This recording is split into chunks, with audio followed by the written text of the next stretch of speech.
প্রতীক। তা আমি জানি মা, তা আমি জানি। হাজারো কষ্ট দুঃখ সহ্য করি তোমার মুখে রক্ত দিয়ে তুমি আমায় করে তুলেছো। লেবেল সেটা ভালো ছেলে নেব, কাঠের তৈরি পুতুল তৈরি হবার জন্য নয়, এই কঠিন বাস্তবের মাটিতে পা দিয়ে জীবন সংগ্রামে লড়াই করবার জন্য। সেটা তো আমিও চাই মা, সেটা তো আমিও চাই। আর সেই জন্যই তো উচ্চ শিক্ষিত হয়ে। না প্রতীক না, অত ভালো ছেলে তোকে হতে হবে না। কিন্তু মা, এই পৃথিবীর প্রত্যেক মায়ে চাই যে তার ছেলে আদর্শবাদী ভালো ছেলে, তাই না রে প্রতীক? কিন্তু প্রতীক, তুই ভালো ছেলে হয়ে কি ভালো করবি? কার ভালো তুই করবি? কেন মা, তোমার আমার দেশ ও বসে। প্রতীক, বর্তমানে সমাজের দিকে তাকিয়ে দেখ, এই তোদের মতো উচ্চ বিলাসী ছেলের দল তারা ডাক্তার হয়ে হাসপাতালের ওষুধ বাইরে পাচার করে দিয়ে রোগীকে ঠেলে দিচ্ছে মৃত্যুর মুখে। শিক্ষক হয়ে স্কুলকে ফাঁকি দিয়ে তারা টিউশনি করে বাড়তি পয়সা রোজগার করছে। খুনি হয়ে যে খুন হয়ে গেছে তার নামে আবার ডায়েরি লিখছে।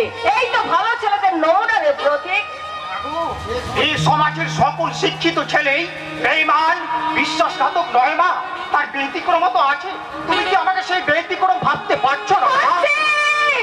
পারছি প্রতীক, পারছি। আর সেই জন্য আমি তোর উপর দিতে চাই একটা মহান কাজের দায়িত্ব।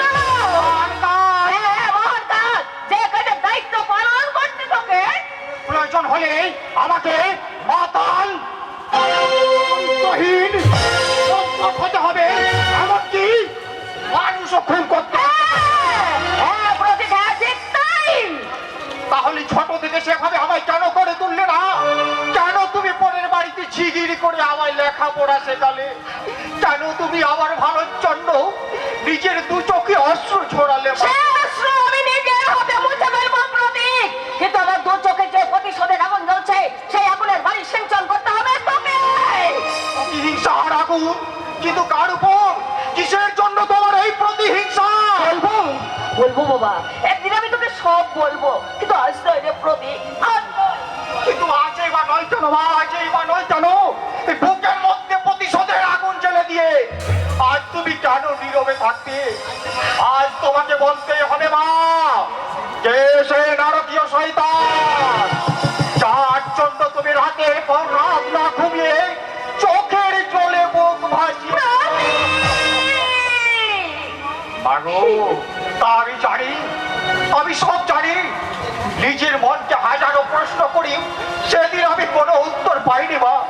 কিন্তু আজ তোমাকে বলতেই হবে মা, কি এমন হয়েছে যার জন্য আমার সরকার বিগড়ীয় শির চলড়ির দু চোখ মোড়া জোর। মাগো, আমাকে আর উৎকণ্ঠের মধ্যে রাখো না মা। আমি তোমার পায়ে ধরে অনুরোধ করছি। শয়তানের নাম কি? শুনবি শুনবি প্রতীক, তবে শোন, সেই শয়তানটার নাম রুদ্র প্রতাপ সেন।